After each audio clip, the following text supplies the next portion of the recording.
Hey, this is Graham Ashton, and I'm here to guide you through TEO Audience Insights, a self-service streaming and social intelligence tool.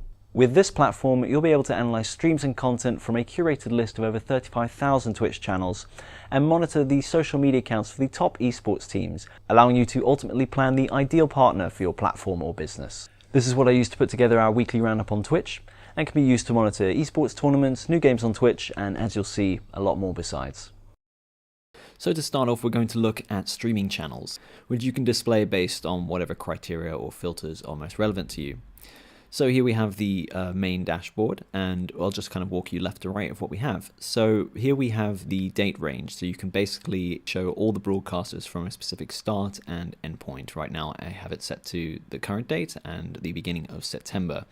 You can then filter the options by the channel name. So for example, if I wanted to see the official Hearthstone channel, I would type in play Hearthstone, and then I would get different options, and this is of course the one, and it will display the data. And we'll cover the data sets in a little bit. Then perhaps you want to see who are these top streamers for a specific game. So if we type in League of Legends here, click on that. And now we have a list of the top channels for League of Legends content. Not surprisingly, the NA, LCS, and EULCS are at the top, and then of course you have the top streamers right underneath them. Now of course one other option we have is to distinguish by language. So for example, if I wanted to know what was the top Counter-Strike channels were in Russian, I would then of course type in Counter-Strike. I would pick Global Offensive, since that's the one everyone's playing at the moment, or rather have been playing for some time. And then I would type in Russian. Star Ladder is at the top since it broadcasts most of the Russian competitions, and then we have a mix of different streamers and broadcasters.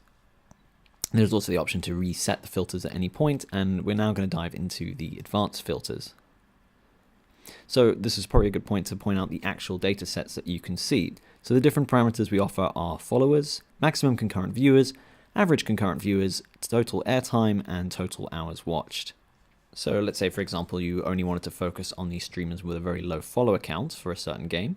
You could drag this down to, I don't know, let's say about 400,000. And let's say, again, I want to only see this for League of Legends. So we now get a list of all the different League of Legends broadcasters with that low follower count. You notice that some of them include the LCK or OG Gaming, LOL. And of course it goes the other way as well. So if I wanted to limit the channels that have a very high airtime, I could actually drop that out. So now I'm only getting those channels that have basically been broadcasting for over 269 hours. And you can see that there. So now we can actually go through the display data and kind of give a brief overview of what you're actually looking at. So you can decide which data set you actually want to view the channels by. So we have it set to hours watch, which is what we rank the top 5 Twitch content by.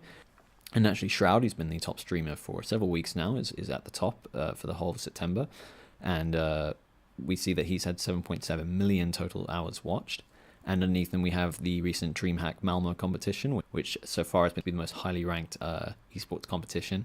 And the display will show obviously the channel icon, channel name, channel language, how many followers the channel has in this set period of time, as well as when their previous stream was, the max concurrent viewership they've had, the average concurrent viewership they had, total airtime, total hours watched, and then of course it lists what games they've actually been playing, and this is what we can use to filter out the different channels.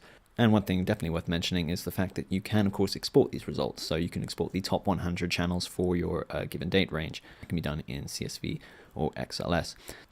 So to close out, let's kind of do a quick experiment. Let's say we wanted to see the actual viewership for the Dota 2 International. So I would need to get the date ranges for the International, which if you don't know is the 2nd of August to the 12th of August.